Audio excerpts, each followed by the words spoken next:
Hi, welcome back to another TerranScapes video. This will be the first episode of the Q&A format.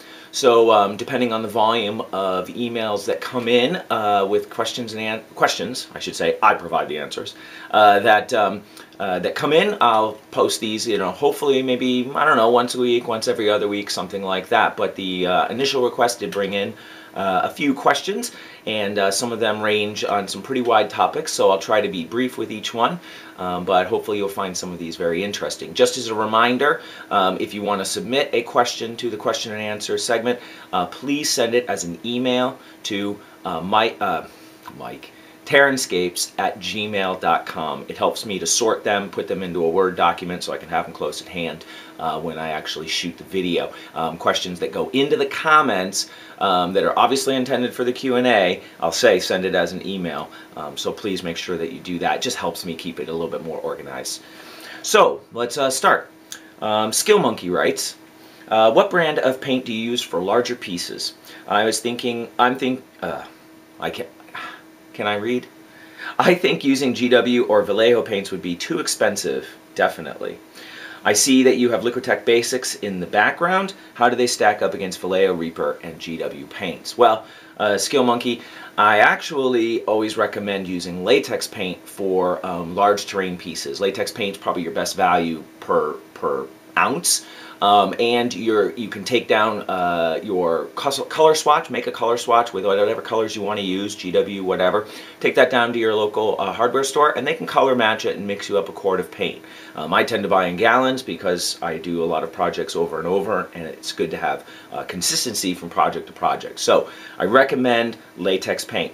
If you're not going to go for a full quart and you have a smaller project, I recommend using acrylic craft paints that you can pick up at Michael's or something like that. They're like $1.60, $2 for a bottle about this big. They tend to have a good pigment count and tend to give you good coverage. With the Liquitech Basics, I would not compare them at all to the GW or Vallejo or Reaper paints. I haven't used Reaper, by the way, but I wouldn't compare them as they have a very different consistency. They have a much heavier body and an overall lower pigment count. So they're going to give you a very different feel on your brush, and they're going to give you a very different kind of coverage. But I tend to use them to cut into my latex paint. It all seems compatible, to shift colors, and sometimes I do use them straight out of the bottle, and they work fine just like that. Next question comes from GL. GL asks several questions. One, what's your personal favorite type or flavor of terrain to build or enjoy? I tend to like something that is new to me, so it involves a small amount of new development. For instance, on the modular board set that I've been working on, which a video will show up right after this one, developing some of those small plants, not overly onerous to learn, but very enjoyable and something fresh. If it's fresh for me, it's much more enjoyable. Not to say that I don't like building some of my standard pieces, but it keeps it a little more interesting. What's my least favorite? Sometimes it can be things that have a lot of new development in it, and I have a project that I'm starting right now, and it's hard to say it's my least favorite because it's going to provide me with a wealth of skills. I'm going to try to incorporate some lighting, and I'm going to try to incorporate some moving parts, and that's very new for me, but it can be frustrating as there's a lot of R&D time invested in that, and sometimes it's only my least favorite because I feel like I can't address all the projects that I want to try to develop for the store and for customers. So I don't like calling it my least favorite, but I find those the most challenging for me just on a time basis, and I get locked in. I get a little OCD, and I can't help but try to get it right, and you'll see what I'm talking about when I shoot the video of that project right after the boards. What sort of terrain do you see your clients getting the most use out of? Well, that's hard to say, but I think right now what I'm seeing when I open the store is a lot of unfinished terrain being sold, which is great. I'm happy to be able to provide that at different levels so that people on a more economic budget can purchase those. That's mostly what I've been seeing, so more unfinished terrain, and then of course larger custom projects. And what customer clients have the most interest in? Same answer as before. Can you explain the most common basic elements you see in good terrain? In a natural landform, I like to see things that have feathered flock if possible. I try to avoid the cowpatch look now, which is where I started and where most people do. But feathering that transition will give it a lot more natural realism, and adding a lot of foliage in a planned, random pattern. I always say random never happens on accident, so you've got to be very conscious about making it look random and adding a variety of plant sizes, and that's going to add a lot to natural landforms. For structures, I like to see strong contrasts, and I've actually moved away from that in some buildings, and I think I'm going to go back to some stronger contrasts. In fact, one of the buildings I built for the GT, in fact, it was the one that I showed with the sophisticated finishes on the dome roof. That building, once it got put on a table and was about 15-20 feet away, looked a little flat. So it needed more pop. So I think with structures, you want pop. And I had a viewer send me some photos of a large imperial structure setup that he had built. And all the buildings were in a very monochrome, grayscale color. They were painted to a high degree, and the set looked fantastic, no doubt about it. But I think when you step back from it away, maybe across the gaming room, you're going to find that those buildings blend into each other and you have a hard time discerning individual structures on the table visually. So having some contrasting colors, I think, will really help with buildings to give that very right angle structured look a little bit more definition. Can you explain the basic elements you see in bad terrain? Opposite of what I just said. If you were to build one ultimate gaming table for yourself, which I would love, I don't have a dedicated gaming table. To my own personal satisfaction, what would it be? Well, here's what I'm going to do. My plan is for the next Unplugged GT, I'm going to take Table 1 and I'm going to pimp it out, if you will, to a TerranScapes standard, and I'm going to really see if I can go all out on it. So definitely things I would include on that would be elaborate buildings, a nice waterfall, you know, some really decked out water features, and of course still all movable. I don't believe in building things in place. You can improve its realism that way, but games really need variety of terrain layout, so everything would be modular, and it would have you know, probably 8 quality pieces on it, so it looks full. It's a little hard to give a better description than that, but hopefully if everything goes according to plan down the road, a year from now, I'll be showing you what my idea of an ultimate gaming table might look like. So thanks, GL. All right, next. We have something from my iPod. Oh, no, it's Ivan, and Ivan writes, scale is one of the biggest problems I have when building terrain, and in particular buildings. They either end up looking too small, or if I try to do the math by figuring scale, they take up the whole board. Any tips? It's a tough one. Buildings are actually probably the most out-of-scale element in wargaming, particularly at 28 millimeters. One might argue that GW is pushing that in the wrong direction by increasingly making larger and larger models. Their flyers, their new, the Eldar, sort of sub-Titan that they just released, things like that. So they're pushing the scale bigger and bigger. They're not the whole gaming community, but they're sort of a trendsetter. I think you have to just make a compromise and think of buildings as being small for the models, but trying to take up as much space as you feel comfortable on the table.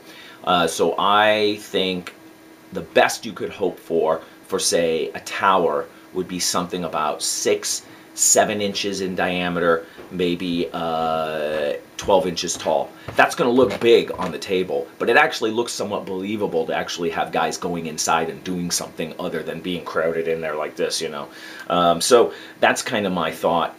That kind of a footprint, even for square buildings, 2-story buildings, something like that, is probably going to be the way to go.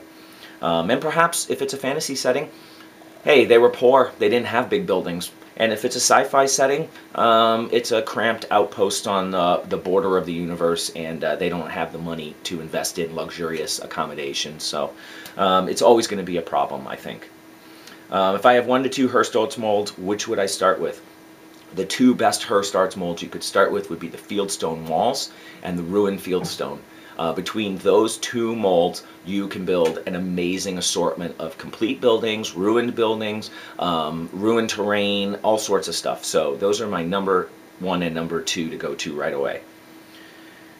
I always don't know how to pronounce this word. Oyumaru.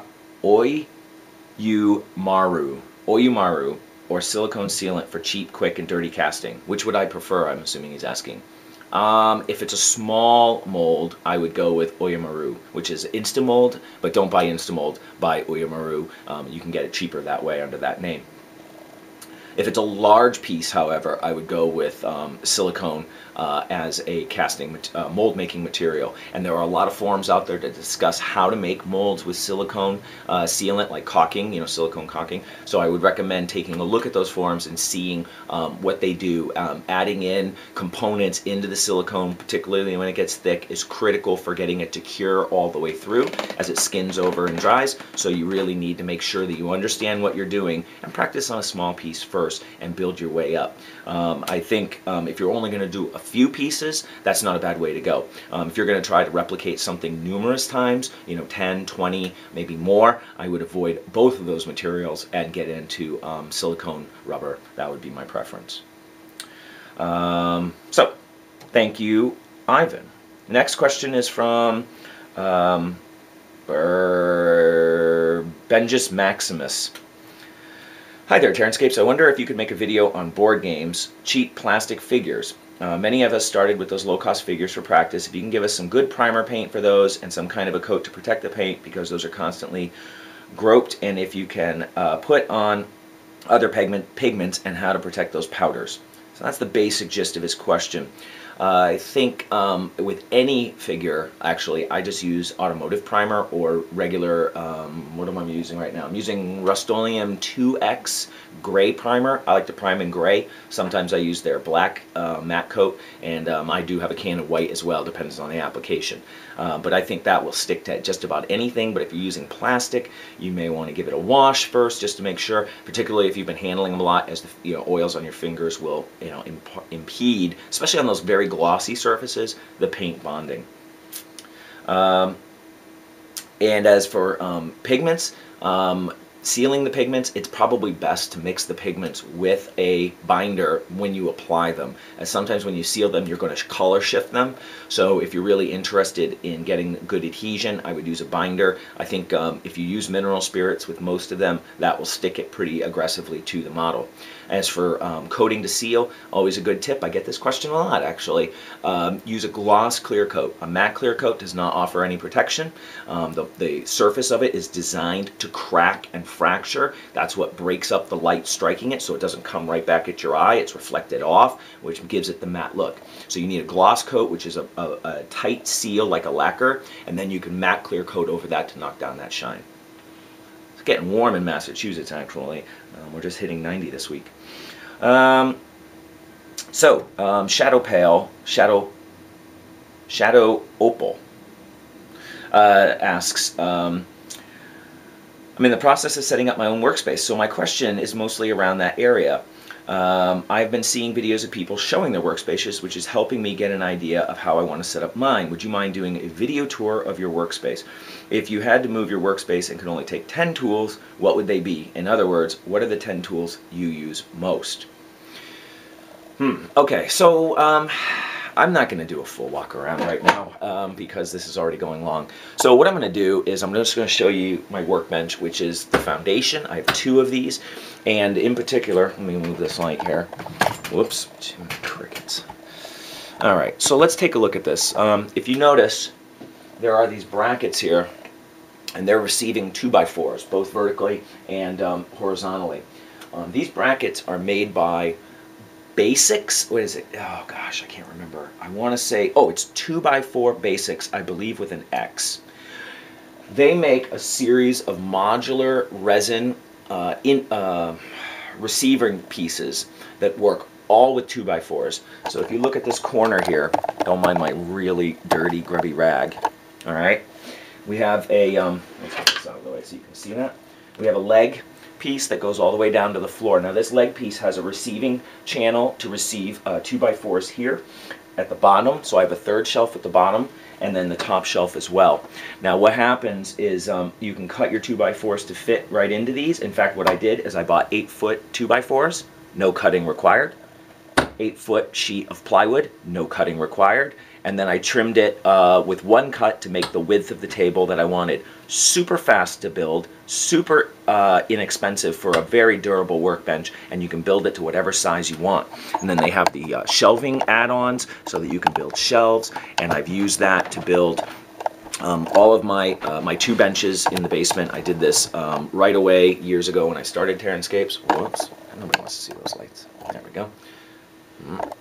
And it was the most economical, and I still stand by it as one of the best options for building workbenches. I recommend them to everybody. Super strong. This bench is solid. I hammer on it, not too much because it knocks stuff off the shelves, but I mean you can, and you're not going to have to worry about it. I used I think 3/4 inch plywood on the top just to make sure it was nice and rigid. So that's at least the foundation of my workbench. Now, what 10 tools would I bring with me if I had to move my shop?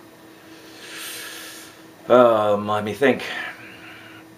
I'm not going to count any adhesive. These are going to be just tools, and I'm not going to mention paintbrushes.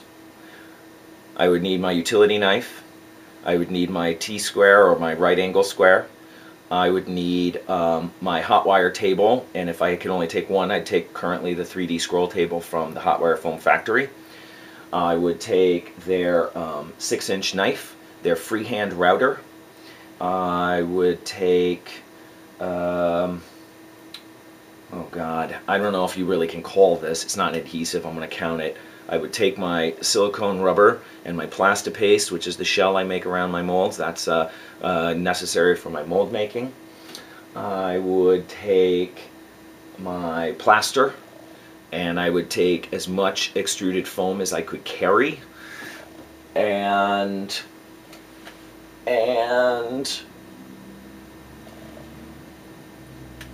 a good supply of flock and foliage. I don't know if that counts as 10, but those are the 10 I'm going to pick.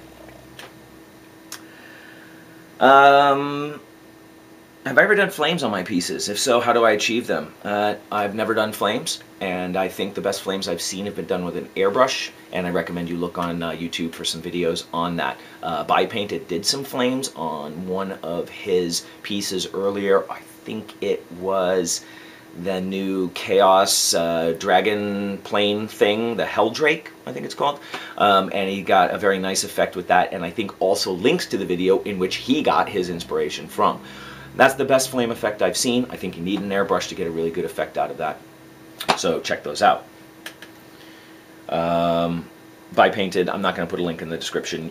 If you don't know about him, just YouTube him. He's got 100 videos plus, and they're fantastic to watch if you're interested in painting. Gerard writes, when you started with TerranScapes, how did you set up a customer base? I didn't. I started posting things to eBay because eBay has a wide number of eyes on it right away, so that's kind of an easy way to get people to look at your stuff.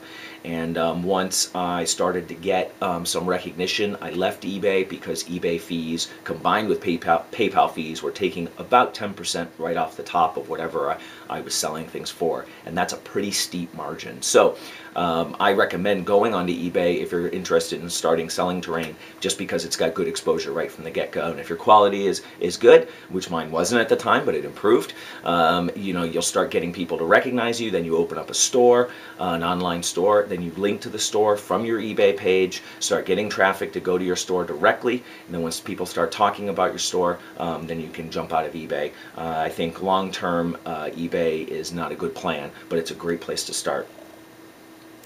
If no, I think, and I mentioned my favorite type of terrain to work on and why already. So thank you, Gerard. All right, I think this is the last one from Andres. That's how I'm gonna pronounce it. Forgive me if I'm wrong. I wanted to ask, is TerranScapes a full-time job? And if not, do you think it's possible to live on terrain making? It is my full-time job. I get that question a lot. And can you live on it? Depends how you want to live. If you are interested in driving a BMW and supporting a family of 4, and you want to live in a 2,000 square foot house, the answer is no. If you want to live modestly and you are more interested in your passion than your pay, and you have a very supporting partner, potentially one who makes a little bit more money than you, and you are interested in keeping your overhead low, then as a single individual operating a train shop, it is livable.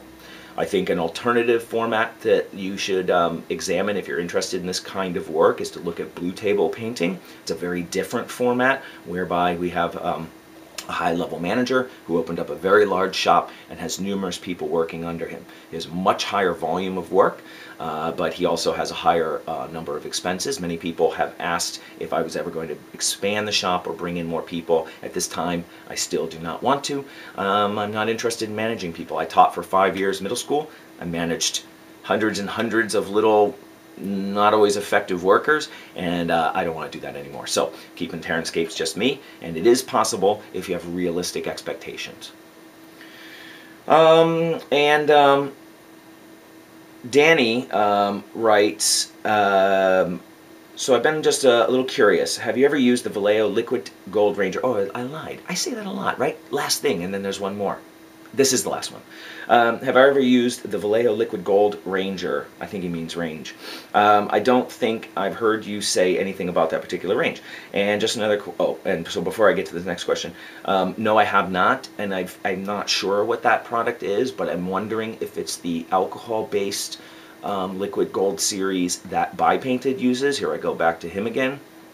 He has done a dedicated video on that, how to use it, what its properties are. It looks fantastic, super good, clean coverage, and because it's alcohol-based, right, it's a very thin coat, and it looks gorgeous, but I have never used it myself. But I'd like to try it, but I already have a crazy assortment of paints, so I'm really reluctant to add to that unless it offers me something really unique that I don't have already. And he mentions, another friend had asked me whether I was a Christian or an atheist or whatever, and I think that came in one of the forum posts, actually, one of the comment sections, I mean, and didn't translate over to the Q&A, but since Danny mentions it, I thought I would just make a quick address of it, just because this is more personal than I probably planned on, but what the hell. I am an atheist. Don't hold that against me. Atheists have such a terrible name. They have a really bad rep in our society, and we're nice people. We're good. Yeah, we actually are moral, and we you know, believe in benefiting, you know, humanity, and try to be upstanding citizens and have a good sense of right and wrong. So don't hold it against us. But please also don't follow up with a whole bunch of posts and questions about my religious stances. I'm not interested in getting into a debate. I'm not interested in changing your mind, and you're probably not likely going to change mine. So we'll just leave it there at that. Let's see here, and the last thing Danny says on his sign-off is to say hi to George. So thank you. George says hi. He appreciates his fan base, and I appreciate when he jumps into a video from time to time, although he can be very nudgy, especially when I'm not shooting videos and I need to paint. But sometimes, here's a little aside, last comment before I go, it's not a question, so it counts as last, it's safe, is that when I'm painting here, sometimes George will curl up right here, and then I have my, hopefully a beer, and my paints and my models, and then we have a nice little communal painting session here. It's very nice, and he curls up under the warm lights and everything. It's nice. Anyway, there's the first Q&A section. It's a little longer than I expected, but of course, what isn't nowadays for me? So hopefully you enjoyed it. If you're interested in submitting questions, as I mentioned before, send them to TerranScapes@gmail.com. That is the only place you can submit them, that I will answer them. So please make sure you put in the subject line Q&A. That way I can sort them, pull it out to a Word document, and save it for the next video. So thank you once again for joining me. I really appreciate the feedback and the comments and the questions for this segment. Feel free to submit more, and keep an eye on the channel. I will be back very soon because I have to shoot 2 more videos today, and they will be appearing probably out of sequence on the channel, but they will be coming within the next day or two. So talk to you soon.